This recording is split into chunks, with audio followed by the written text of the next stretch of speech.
Good evening, ladies and gentlemen. Gallbladder is a difficult topic, and we are going to throw some light on this subject. May I call Dr. Sunil Saini, Professor of Surgical Oncology and Director, Himalayan Institute of Medical Sciences, the Cancer Hospital, Dehradun. Dr. Anurag Mehta. Dr. Anurag Mehta was here and he is there. He is Director of Laboratory Science and Blood Bank at Rajiv Gandhi Cancer Institute and Research Center, Delhi. Dr. Dipanjan Panda. Dr. Panda has done some work on cancer gallbladder and is at present Assistant Professor at the Department of Oncology, Institute of Liver and Biliary Sciences, Delhi. Professor Chintamani, who needs no introduction, he is in Safdarjung Hospital. And Dr. Rangarao, Director of Medical Oncology at B.L. Kapoor Memorial Hospital, Delhi. Dr. Mallika Tiwari was to join from Varanasi, but due to some reason, she has not been able to make it. Our subject is cancer of the gallbladder. Cancer gallbladder is a very strange type of cancer. It has a wide variation in incidence all over the world and also within individual countries. For example, in India, South India has an incidence of about 1 per 100,000, but North India has an incidence of about 16 per 100,000. We do not know the reason for this increased incidence in North India, which stretches right from, say, Bangladesh to Amritsar. In Pakistan, it is more localized to Karachi area than in the upper parts. We don't know the reasons. And this is a subject which needs a lot of deliberations, investigations, and working out. Next slide, please.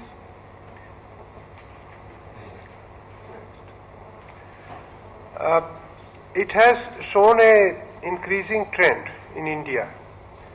Overall, as well as if you take the timeline analysis, then as compared to earlier years, the incidence has gone up, as shown on this slide. And in all the centers where registries are being kept of the ICMR. Next one, please. And age also, more and more younger people are being affected. In Varanasi, we feel that it is a hub of gallbladder cancer, and we are getting ladies in their early 30s and lots of women between 40 and 60s are being affected. It has a dismal prognosis, and once it happens, then you don't even have to look at the prognostic factors. The name cancer gallbladder is enough to say that it has a very poor prognosis. Can I have one more slide, please? Next. Now we come on to the carcinogenesis that we will discuss. Can we have the slides off, please? Slides off, please. So we begin by inviting comments from our panel members. What you might think is the reason of this high incidence of cancer gallbladder in North India and its aggressiveness. Thank you, sir. I agree with everything that you mentioned in the preface to it. There are so many factors, including many studies that you have conducted at Varanasi and other Indian researchers have conducted. They've attributed it to many factors like the kind of food that individuals take, the kind of water that they take, the level of heavy metals in the soil, Recently, the biofilm, the salmonella biofilm around the stones, because it couldn't be a coincidence that 90% of patients with cancer gallbladder have gallstones. However, the cancer that you get is adenocarcinoma. It's not a metaplasia-related cancer. So there's so many factors that one won't be very sure if anyone is individually correct. Like the Gangetic Plains, if you look at it, the incidence of this cancer is extremely high. A city like Delhi gets a very high incidence on account of the floating population that comes from, say, Eastern UP, Bihar, etc. The aggressive behavior has also been attributed to the pattern of the way the cancer has in its biology, which is related to dysplasia carcinoma sequence. So I thought this would be the major profile that we would discuss, especially the cancer that occurs in the northern part of the country, quite aggressive. Another factor is that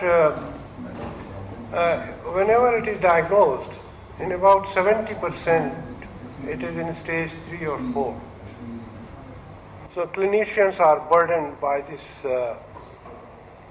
locally advanced disease. Dr. Saini, have you got any answer to this? By early diagnosis or whatever means available? Currently, there are no means to diagnose it early.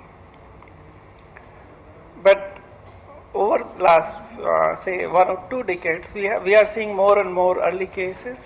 Perhaps that's because of availability of more imaging facilities and many more people coming forward for health checkups, including, say, an ultrasound.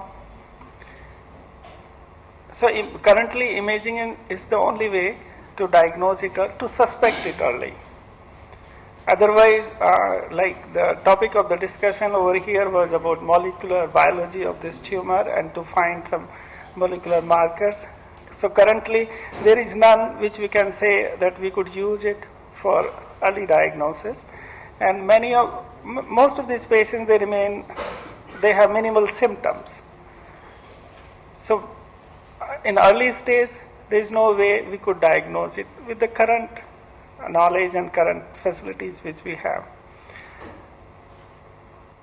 Early cases are often diagnosed incidentally, either at the time of surgery or in a pathological specimen.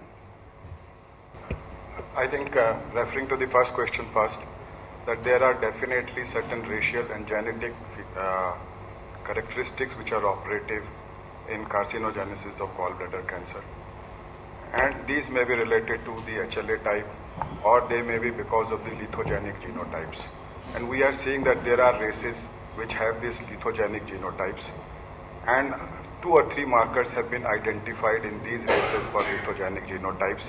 One of them is the ATP binding cassette transporter protein G8 and half protein G5, which have a polymorph called D19H, which is highly lithogenic because of the high cholesterol content of the bile, and same applies to 2 polymorphs of the ApoB as well. So maybe there are races in which these SNPs are more prevalent than the others. And I guess especially relevant to certain areas of India, it is said that mustard oil carries large impurities, and those who are using heavy quantities of mustard oil are more prone to develop gallstones. And gallstones today we can consider is precursor to the development of gallbladder cancer. Now coming to, we have so far been using CA and 19.9 as our marker for pancreaticobiliary cancers. Recently, a study has shown that after doing 2-dimensional electrophoresis and then isolating those spots through Melditoff, 4 markers have been identified. And these 4 markers are: number 1, profilin 1, number 2, haptoglobin, number 3, superoxide dismutase, and number 4, S100A10. And it has been seen that S100A10 combined with haptoglobin can distinguish other biliary and hepatic carcinomas from gallbladder carcinomas, and probably the combination of these two will be valuable in screening the high-risk population for gallbladder cancers and gallstone. Thank you, Dr. Mehta. I also realize that those patients who have abnormal hepatobiliary pancreatic duct junction and they have dilatation of the common bile duct have highly prone to develop. Is there any comment from you on this anomaly? Yeah, where you have the abnormal pancreatico-biliary duct junction. The junction is outside the muscle coat of the duodenum. Then the sphincter action of this muscularis propria of the duodenum is lost, and as a result there is a reflux of bile from the reflux of the pancreatic juices from the pancreatic duct into the bile duct, and they contain an enzyme which is called phospholipase A2. And this phospholipase A2 has the ability to break down phospholipids into fatty acids and into lysolecithin. Now the lysolecithin and the fatty acid, especially the eicosanoid, which are responsible for formation of arachidonic acid metabolites, the prostaglandin, the prostanoids. These prostanoids and maybe the leukotrienes and the lysolecithin is capable of initiating cholecystitis as well as the COX-2, which is a part of the arachidonic acid metabolism, initiate thick mucus production, which results in formation of mucus gel, and this mucus gel with lysolecithin and supersaturated cholesterol can result in cholesterol formation. Essentially, what one understands is wherever there is a higher propensity of biliary dyskinesia, stasis, and gallstone formation, there is a higher probability of developing cancer. Where it's got to do with the anomaly that you were referring to, and there's some genetic predispositions, as you rightly brought out. Can I Sure, please. First of all, even in North India, the gallbladder cancer incidence is not homogeneous. In fact, we beg to differ from Shukla, the highest incidence as per the last sample registration is from Kamrup urban district in Assam. So, a more apt criteria is to put an age-adjusted incidence with 35 to 64 years, of which it is mostly the male is to female ratio is 1:3, and the 7.4 per Kamrup urban district.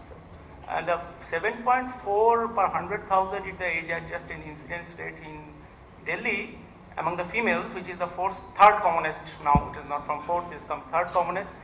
But the incidence also increases, and it is. Though people have been proposing that it is most common in Gangetic belt, but actually the northeast the highest incidence are being reported. Secondly, as all our highly experienced experts have said, that gallstone is one of the most important, but we must remember, though 90% of gallbladder cancer has gallstone, only 1% of gallstone patients develop gallbladder cancer. So there are other issues. People have been deliberating on various epidemiological studies the last 20 years, from female sex, that is hyperestrogenemia, from food habit, from adulterated oils to the polluted water. But main problem of all these studies, including a study of mine, which is under publication, process of publication, the numbers. If you see the big epidemiological studies in Framingham study, there are numbers in thousands, maybe in lakhs. Most of the epidemiological study we published at 300, 400 population. So getting an actual implementable data and recommendation based on these epidemiological studies is difficult. We may get satisfaction that I have been able to publish one article in European Journal of Cancer Prevention, but to put a solid recommendation, the level of strength of our data is inadequate. That in the epidemiological study. Personally speaking, as far as the molecular biology is concerned, as sir has already said, that this ATP binding cassette gene is important, as well as the ApoB, but that is only for the glycogenesis, increased glycogenesis. But there is, and for sure, many other factors, which for the last 10-15 years people have, which will come up definitely during discussions, which may affect. And genetics is only a part of this. The environmental factor, and the genetics as well as the other factors yet identified actually is important for this. And they also mentioned why this cancer is so lethal. It is not only to gallbladder cancer, most of the hepatobiliary pancreatic cancer is lethal for the very reason that it always diagnosed late. Why cervical cancer or breast cancer people are living more? Because the more awareness people are coming early. It is externally. With the bleeding, people will run to you that there is bleeding, so it is. With gallbladder cancer, unfortunately, most of the patient comes with pain or jaundice when it is already in stage 3 or stage 4. That's what I think. Right. Thank you, Doctor. Any comments, Dr. Rao? I have nothing to add for the etiology or the molecular markers. I'm a medical oncologist. We see most of the patients who have been opened up after the lab coli. I have only two things to be discussed over here, two questions to the whole panel. One is, most of the patients who come up, the typical history is something like this: pain in the right hypochondrium, ultrasound, gallstones, lab coli, gallbladder taken out. Some of the patients will land up as carcinoma gallbladder. Some of the patients are reported as chronic cholecystitis, cholelithiasis. 6 months later, they have a port metastasis. So the questions are two. Number one, why we couldn't diagnose that patient on imaging? So what is the good imaging modality to diagnose them early? You ask the question, what is the early diagnosis? Second thing is that when the pathology report is reported as a cholecystitis, how is that we have missed out that small focus of the CA, and which has resulted in 6 months later to an extensive port metastasis and also the lymph node metastasis? I mean, where are we lacking? We'll come on to that. That's a very important question. But I think we need to dwell on the relationship of the gallstone with gallbladder cancer a little more. Yes. Because this is of great importance to the clinician. In the era of laparoscopic cholecystectomy, any suspicion of a stone, we rush to remove the gallbladder. We might be doing it rightly so.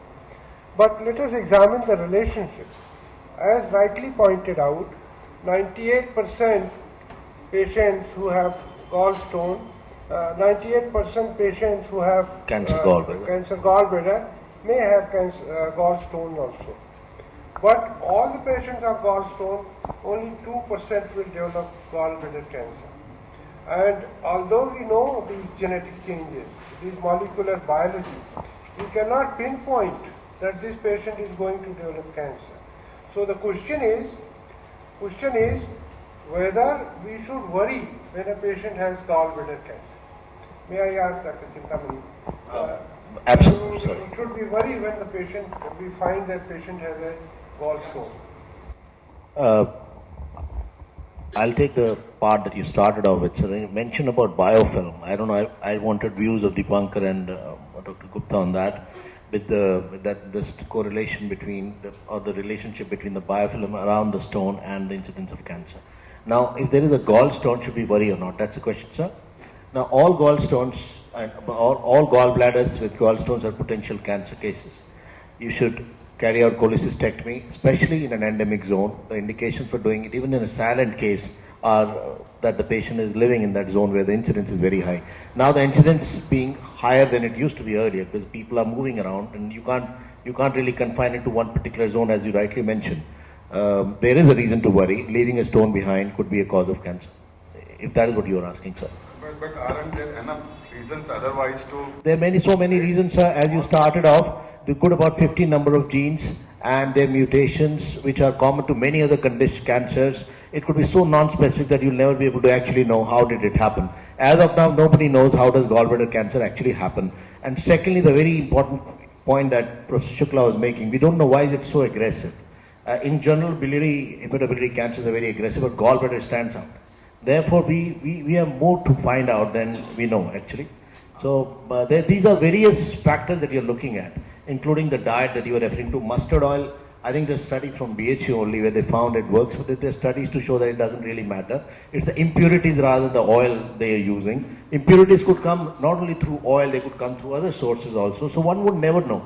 Infection as an element is also being analyzed in our part of the world. That could explain why Europe doesn't get it, we get it more often. Now, more cancers are related to infections and lifestyle in our part of the world than in the rest of the world. So there's so many variables. Regarding the stone, there are two or things one should remember. One is what is the age of the patient.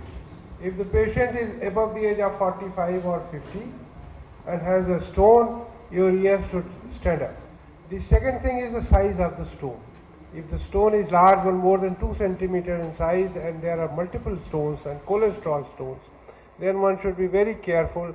And even you may like to leave a younger woman with a small stone alone, but in this situation you have to take out the stone because likelihood of a cancer would be much more. Remaining on the diagnosis itself, very rightly brought out that we have a scenario where after a laparoscopic cholecystectomy we discover a gallbladder cancer. Now once we discover a gallbladder cancer after laparoscopy, and by the way, that is the only way by which we discover T1A and T1B cancer. Most of them are discovered in T1A, means confined to the mucosa, and T1B just gone beyond the mucosa. If we do a laparoscopic cholecystectomy, then only. In these patients, is there any imaging modality which you can suggest, and can we be wiser while investigating the gallstone? At that time, can we be wiser and look for telltale signs of early gallbladder cancer? Is there a So any patient with the gallstones and suspicious thickness of the gallbladder wall, polyp, and especially more than one polyp, more than 1 centimeter in size, sessile, these are indications for considering that's malignant. Irregular wall thickness, and that would be a case to go in for CT scan to actually exclude it. And one should be simply happy to just take the gallbladder out, lap chole, and and as very rightly brought out by Dr. Ranga, essentially it's a missed diagnosis. I mean, we can't say that the cancer developed later because the gallbladder was there earlier. Now, these all incidentalomas, if you've done a lap chole and you sent it to the pathologist, she says it is cancer gallbladder. Usually it's T1A that Prof was referring to. But otherwise, the telltale signs are any patient with usually the large stone with thick wall, with polyps, which are more than one or sessile with irregular walls would be highly suspicious. We'll investigate further.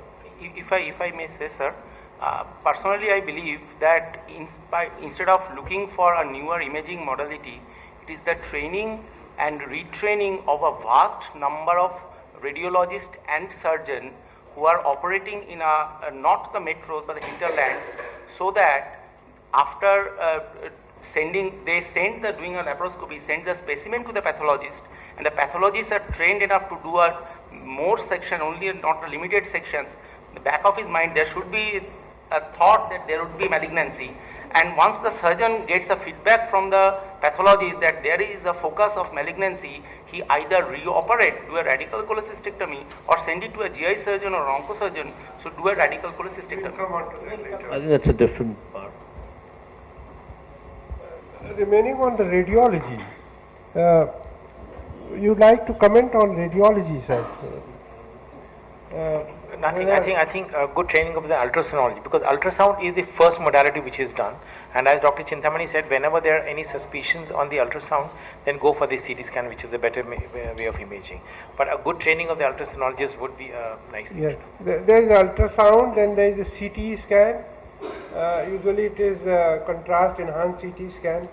Then there is a MRI and at PET, as we were discussing earlier. But in between there is a Doppler ultrasound also. Many times we see on ultrasound that there is a gallbladder contains sludge. This sludge may harbor a cancer, and it is in this situation that a Doppler ultrasound is very useful, because Doppler, if it shows blood flow in the sludge, it is a cancer, it is not sludge, and you should be very careful. So in this graded use of these 3 or 4 imaging procedures will definitely yield some early cases for you to cure these patients. Other than that, FNAC should not be tried in early cases. In advanced cases, you should do FNAC. Otherwise, your medical oncologist colleague will not give chemotherapy and will not be treated properly. May I, at this stage, bring out this problem of finding a gallbladder cancer on resected specimen. What should be the approach? Because patient has been operated, wound has healed, histology after 5 days or 2 weeks shows there is a carcinoma in the gallbladder. This is a very serious situation, and it requires all the care in the world. May I request Dr. Chintamani to throw some light, basically guidelines, what should be done? So pathologist, if guided properly, can give you the true stage depending upon the penetration of the wall, and anything which has gone beyond T1A probably, you will have to revisit and do a radical cholecystectomy, because it's not the gallbladder which is an issue here, it's the lymph nodes which actually cause more morbidity. They're the ones that cause the blockade at the porta hepatis, leading to jaundice, making it almost unmanageable. So beyond that stage, patient should be, we should revisit. Before that stage, patient should be kept under surveillance so that he or she doesn't come back like Dr. Ranga was describing 6 months later with a huge port met or whatever. Regarding the port site metastasis, there are various ways to prevent it. Nowadays, most surgeons who do lap chole as a routine, they take the gallbladder out in a bag. If they don't, it's not the right practice, because that leads to seedlings, and also they decompress the pneumoperitoneum gradually, because it is believed that port site metastasis happen due to various reasons. One is the chimney effect, that is sudden decompression leads to spillage of cells which land up at the porta. So using a bag to retract it, taking care, and if there is suspicion, the surgeon should be very, very careful about the surveillance. He must follow up these patients very closely. It's not that to tell the patient that maybe you got a cancer, but if you keep the patient in a close follow-up, I have a suspicion that you may be having it. That is what we can do. Yes, sir. Yes. I would like to add something more to what Dr. Chintamani said. If a surgeon is operating in periphery and doing a cholecystectomy, Convert. and after every cholecystectomy, it is desirable that he opens up the specimen and observe for any suspicious areas. If someone is operating in a periphery and do not have access to a pathologist next to him, so that and every specimen, at least in northern India, must be submitted for histopathological examination, even in a normal, even any cholelithiasis case. So this is one thing. Another thing is incidental diagnosis of cancer in a gallbladder specimen. It is desirable that pathologists give elaborate report that exactly in which part of the gallbladder the tumor is located.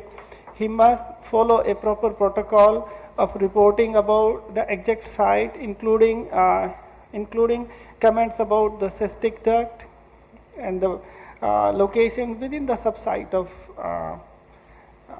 gallbladder and depth of invasion.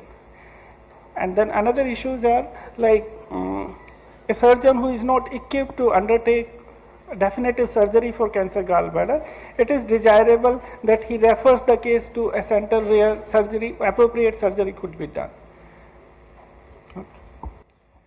Thank you very much. That covers the area. Only I might like to say that if you discover an incidental gallbladder, means gallbladder cancer, that is after laparoscopic cholecystectomy, you should immediately do CECT, contrast enhanced CT scan for the lymph nodes. And on a CT you will know whether lymph node has lost its bean shaped appearance, whether it is coming convex, more convex, or it become round. You would know that there is a suspicion area. You might be encouraged to do PET scan, but I request you to desist from there, because that may not give you a very good immediate picture. But if you are doing after a month or so, PET scan you may do, but not immediately post-operative. CT is better. Then you please ask your pathologist to tell you where the tumor was in the body or towards the neck, Because if you look at the neck, from the neck to porta hepatis, the distance is 2 millimeters. And from the body, it is more than 4 or 5 millimeters.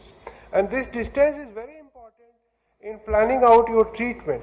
If it is T1B, you need to go back without any fanfare, and you need to do what is known as extended cholecystectomy. That is, you clear the hepatoduodenal ligament of all the lymph nodes and take out part of marginal liver resection, part of segment 4B and 5, and that will clear the area for you in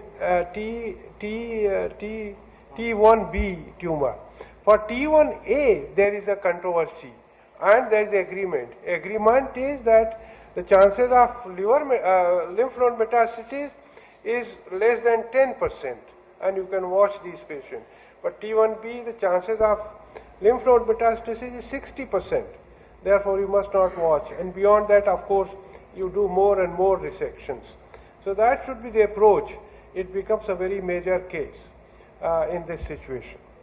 Now, if you have a T1B or T2 disease and you have operated, but your treatment is not finished, I request Dr. Mehta sir, what advice would you give so that we can ask pathologically, so that we can ask our experts the type of chemotherapy and radiotherapy which should be planned here?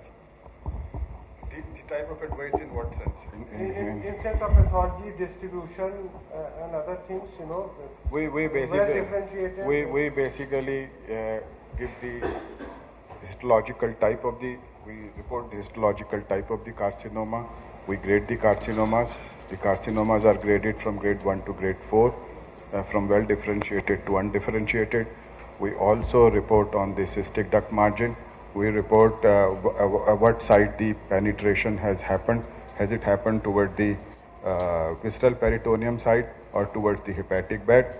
And we also report on the PNI, and whatever lymph nodes have been submitted, those lymph nodes are also put through, and the nodal status is also reported. The nodes usually we receive in our centers are labeled, so we don't have to figure out ourselves whether they are N1 nodes or they are N2 nodes, and we report whether these are positive or negative. And you need at least 6 nodes in extended cholecystectomy. Minimum lymph nodes. Optimum is 6 should be there. 6 nodes. Dr. Rao, what will you do in this patient? No, once the lymph nodes are present, I mean, if they're positive, definitely the adjuvant chemotherapy has a role.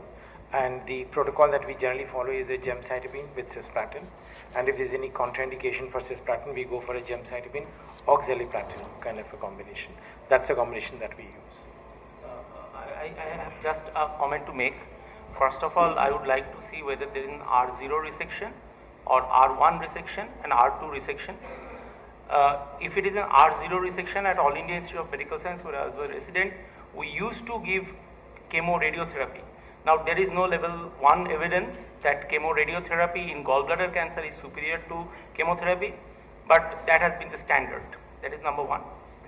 Number 2, regarding choice of chemotherapy, gemcitabine, cisplatin, most of the medical oncologists give that particular combination on the basis of a trial called ABC1 trial that was published in New England Journal of Medicine 2 years back.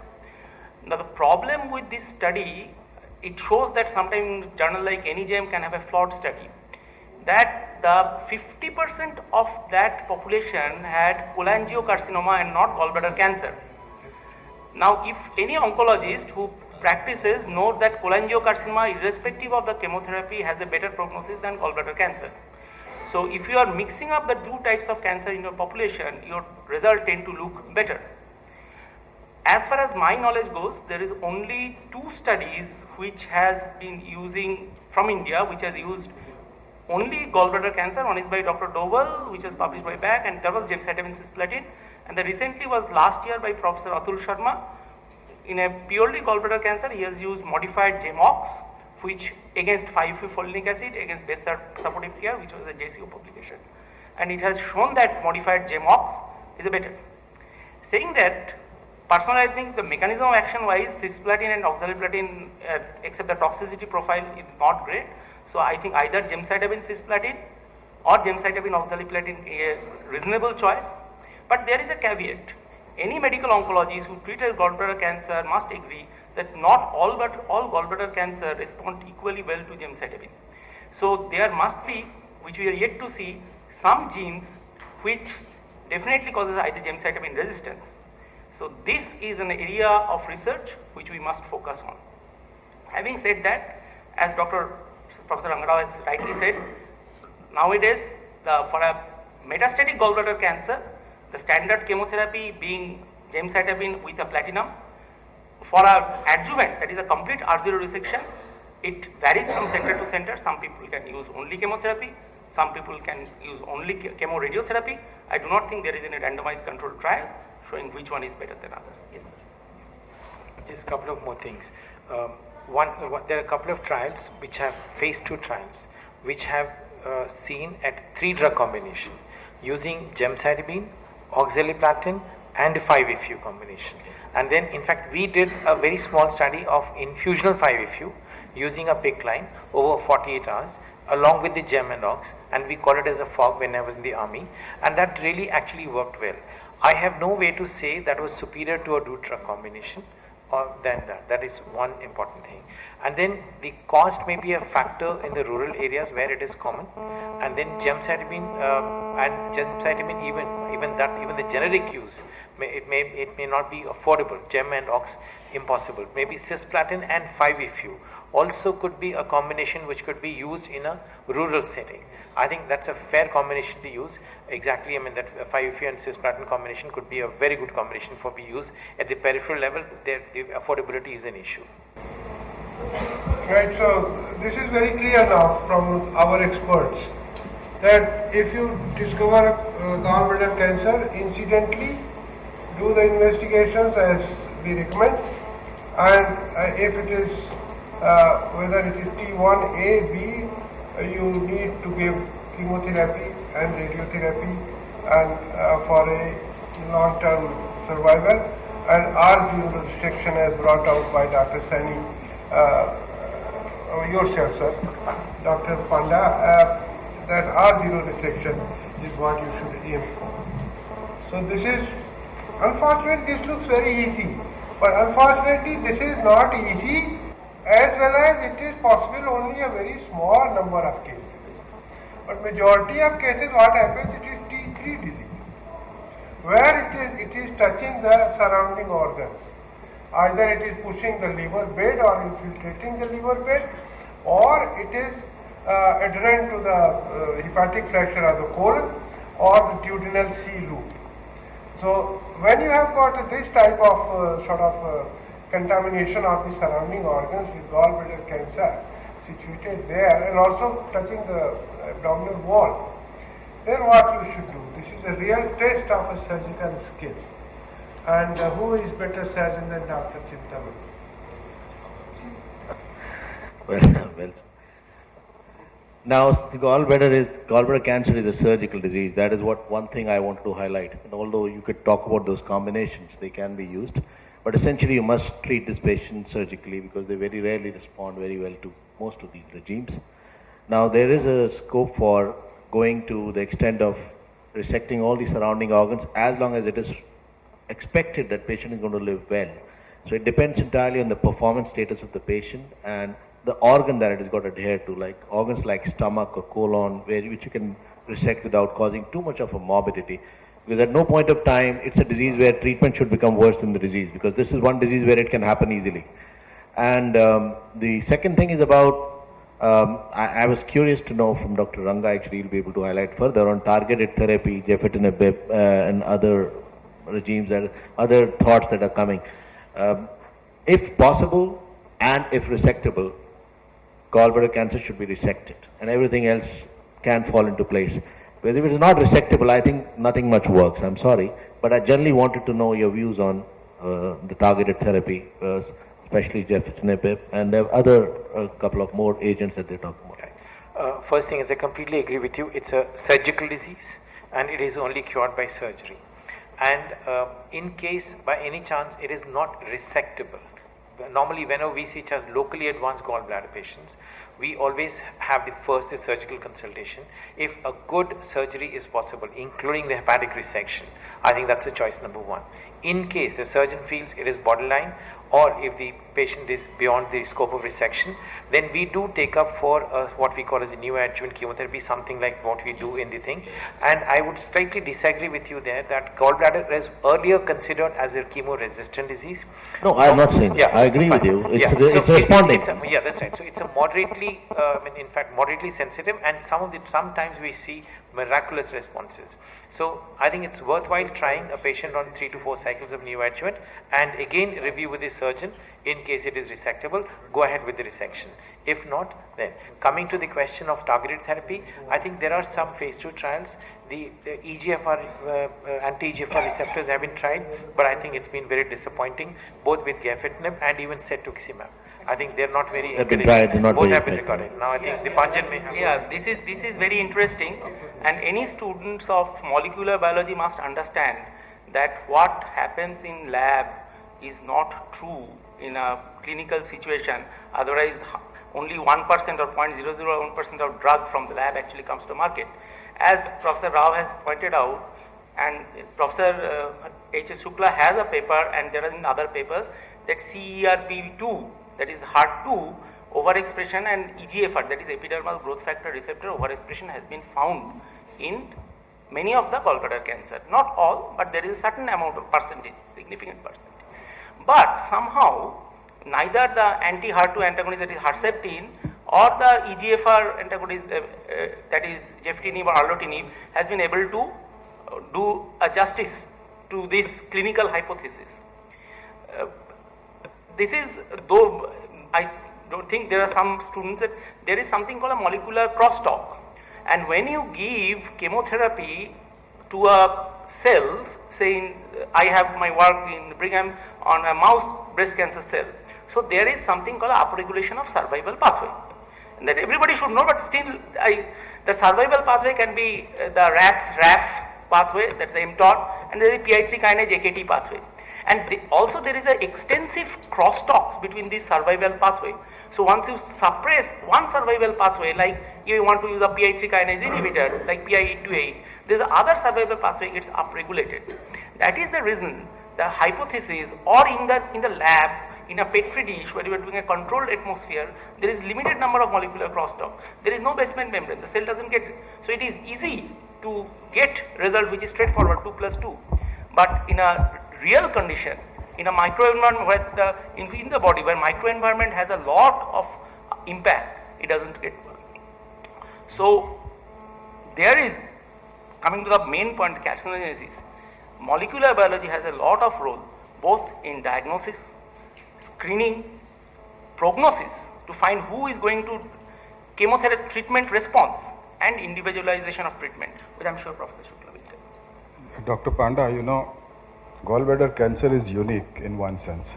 It is unique in the sense that it is largely driven through suppression of tumor suppressor genes rather than the overexpression of oncogenes. And there is no oncogene addiction here. You know, like you have oncogene addiction in HER2 positive breast cancer, lung cancers. The gallbladder cancer, whatever molecular research has come, has focused most on P53, P16, you know, and silencing of HER2. We have a pilot work done here, and we did 45 cases, and we studied them by using Hercept FDA approved kit, and unfortunately only one case had shown 2+ positivity, which we didn't send for amplification by FISH. But in our population, HER2 expression, let us not talk about it, probably it doesn't happen. About the EGFR, if you again apply the same criteria of immunostaining that you apply for HER2, EGFR positivity is seen in 20%. But what I'm trying to say, the gallbladder cancer is not driven by any oncogene addiction like the lung cancers and the HER2 positive breast cancer, and therefore the role of precision medicine will be very limited unless and until we find some oncogene which can drive that cancer.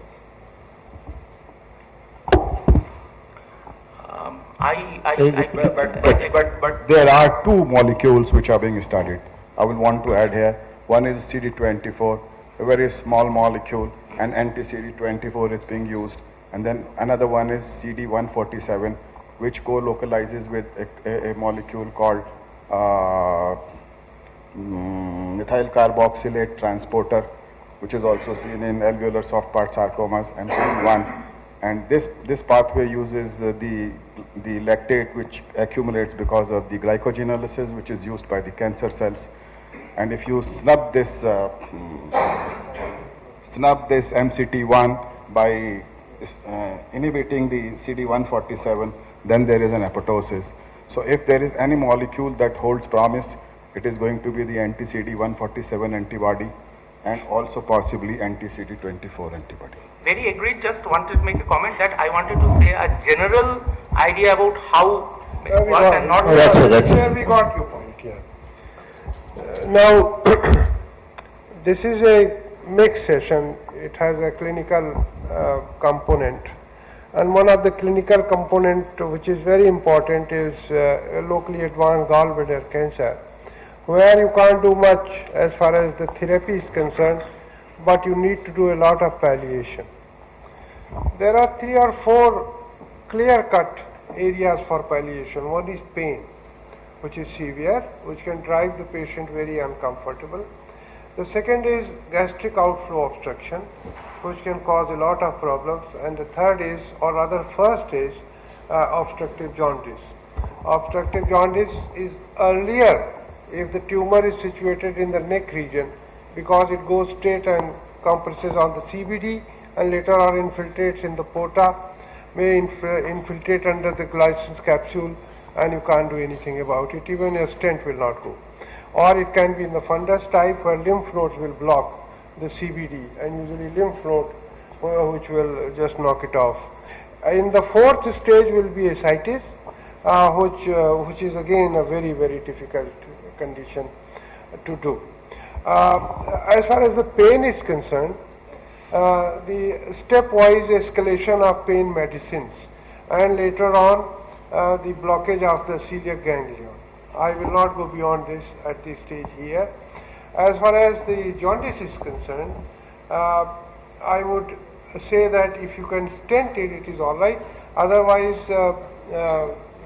the cutaneous, hepatocutaneous route of compensation, PTBD, might be helpful. As far as gastric outflow is concerned, you may use a stent in the duodenum or open a little and do a gastrojejunostomy. And the 4th one was ascites.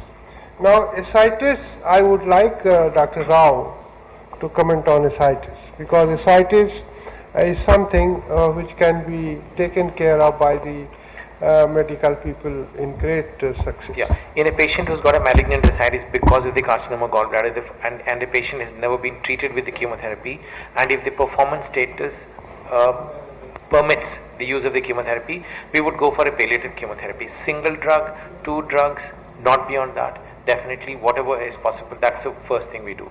Second thing is a therapeutic tapping. And if the patient is being exhibited with chemotherapy and it's a refractory ascites, one of the things is, apart from the recurrent, we put a pigtail catheter. A pigtail catheter is introduced by the international radiologist, and then it makes the patient's life very comfortable, so that he can go home with that and keep draining once, every second day, third day, as and when it is there. And we found it very useful. The only problem is that if the patient is illiterate and not able to manage, the infection is a big problem. I think that's one good effective palliation, and we have not been doing anything beyond that. Yeah, I work in a liver hospital, so we get to see a little more of this. Intervention radiology has come a big way, and most of the neck, as Sarah says, gallbladder cancer in neck can goes and infiltrate, goes beyond primary confluence. So the ERCP, that is endoscopic retrograde collagen pantographic ERCP guided stent, is not possible. But intervention radiology can actually percutaneously put a catheter, put a stent internally, guide that and put that within the duodenum, so it can work really well. And because unless the bilirubin goes below 3, you really can't give any chemotherapy, and most of the patient who comes with ascites might also have an increased bilirubin. So rest of that I completely agree with other panelists. The only thing about the pain management, I say many of the physicians, especially in primary practice, are hesitant to use adequate analgesia. Pain-free life is a right of the patient, and morphine is a great drug. There is absolutely no addiction. You have to use adequate use of analgesic according to WHO ladder to give the adequate analgesia as a palliation. So essentially, it's a very, very sick patient, and you would think about any therapy we take it with a pinch of salt. You really need a who can tolerate your therapy essentially. And as Dr. Ranga was saying, if you can treat it, then you can use palliative chemotherapy. The patient is jaundiced, you can stent, and usually the stent from below. It's a high obstruction, so there's no point in putting the stent from below up. But by and large, these patients would need a lot of love and fresh air. Dr. Ranga, is there a role of putting chemotherapy in the peritoneal cavity? Intraperitoneal. I have seen it, many physicians do it. That is why I am asking you this. Right. First of all, I must admit, I have no personal experience of using intraperitoneal chemotherapy in carcinoma gallbladder. The only place where we have used and the literature supports is in the carcinoma of the ovaries, and where that's one, and also probably the pseudomyxoma peritoni, which it can be used. These are only two conditions. In carcinoma gallbladder, no. I do not have any information about the literature, nor I have any personal experience. Dr. Do you recommend it? Dr. Saini, is there any? I'm asking, do you recommend it anyway? I would like to share. Let me ask you a question. Yes. Is there any role of peritoneal-venous shunt Well, it can be done in patients who are developing ascites? Refractory malignant ascites. Yes, there is a role for peritoneal venous shunt. Some of these patients, those who are really having troublesome breathing and troublesome, it's because Dr. Shukla has been doing it, and but I want to say something different, not this. In reference to gallbladder cancer only, there are patients where you need not to do anything. It is better you let them go home. So you can you can teach them meditation. Right. You do that at your center so well. Although we are discussing different modalities of intervention or giving cancer-specific therapy, but there are large number of patients. It is better that we leave them alone and tell them you go to your family physician. It is not always necessary to give chemotherapy or do some intervention. We rather make them worse. So there are patients who need hospice care, end of life care. They may be having 2 months, 3 months or 4 months of their life. They may have limited resources because gallbladder cancer is such a common problem. It does not afflict only affluents, but majority of them are common men. So it is better those who are having 2, 3, 4 months, give them symptomatic care and give hospice care. That's a good approach, but I must say that patients will keep on coming to you, whether you have advised them whatever you have advised. Even if I send them to Dr. Chintamani, he would take a good care. When they go back to Banaras, they will come to me. And again, they have any problem, they have come to me. And they all want to go to Tata or some other hospital, and then again they come back to me. Like जैसे उड़ जहाज को पंछी पुन जहाज पे आवे. So you have no way but to tackle these patients yourself. Now, I wanted to ask another question, and that is the nutritional status of these patients deteriorates very fast. And these drug companies tell me give this, give that omega, what do you call it? Omega fatty acids and other fancy things. I think the medical oncologist is the best person to answer this question. Dipankar, would you like to answer Dr. Rao? Yeah. Whether these things have any role to play? And let me ask you another question. Whether you should give these patients anabolic steroids or steroids also in these patients? Starting with the last question, because this is a simple one. Anabolic steroids, absolute no. There's no role for that. And then coming to the nutritional part, I think enteral nutrition, as far as the obstruction is not there, is the best way of doing it, and we can modify the diet to the fluid or semi-solid diet. If there is a gastric outlet obstruction, one of the better ways of doing it would be a feeding jejunostomy, and that would be a better thing to do, so that we do an enteral feeding rather than a parenteral feeding. Though, I mean, I must also admit at the same time that one of the very senior general officers who had a gallbladder cancer, he had a total obstruction. He could not be given anything beyond, but we sustained him on only total parenteral nutrition over 3 months, because he had a port, so we could afford to do that. But I would not recommend as a routine for any patient like this, unless an exceptional patient is there. I just wanted to tell about one VP shunt. Generally, in malignant ascites, VP shunt is not a good thing to do, because as we know, the tumor of the carcinoma gallbladder has a port metastasis, and when you are giving a malignant ascites patients a VP shunt, there's always a chance of having a tumor embolus. So I don't think that's, according to me, it's a good idea to do a VP shunt. Maybe simple ascitic types if the patient is in distress, or if you can do a kind of a external. Dr. Ranga, that's exactly why it doesn't work. Actually, it gets blocked. Yeah, it doesn't work. And secondly, a patient of a CA gallbladder who has any refractory ascites most probably has a median lifespan of 3 months. Exactly. So I think we agree on that. It's basically sir, as far too as the late. nutrition is concerned, most of the people, they come with a complaint that after whatever they eat, they have a distension abdomen, just can't eat. So most of the patients we see, they have a high bilirubin. So once you put a stent and the bilirubin goes below 3, their appetite improves. Other very practical issue, what I every day tell to give them small but frequent meal. If you just divide your 4 major meal into 12 meals and give them 1/3, so that you get small things, they can just. Also giving a prokinetics like domperidone helps, though not in every cases. As Professor Rao has rightly pointed out, that many of the patients have a partial or complete obstruction. Now, if you have a complete obstruction, then there is nothing you can do unless you put a feeding jejunostomy. Sometimes for a partial obstruction, we can ask our gastroenterologist, hepatologist to put a self-expanding metallic stent, which for the time being can open up that area and give you some window to. Yeah, we have done that. Yes, in Banaras, I'm not saying that you start prescribing it. Cannabis is not available, the refined form, but we are giving bhang. Banaras is Shankar ki Nagari, lots of bhang available everywhere.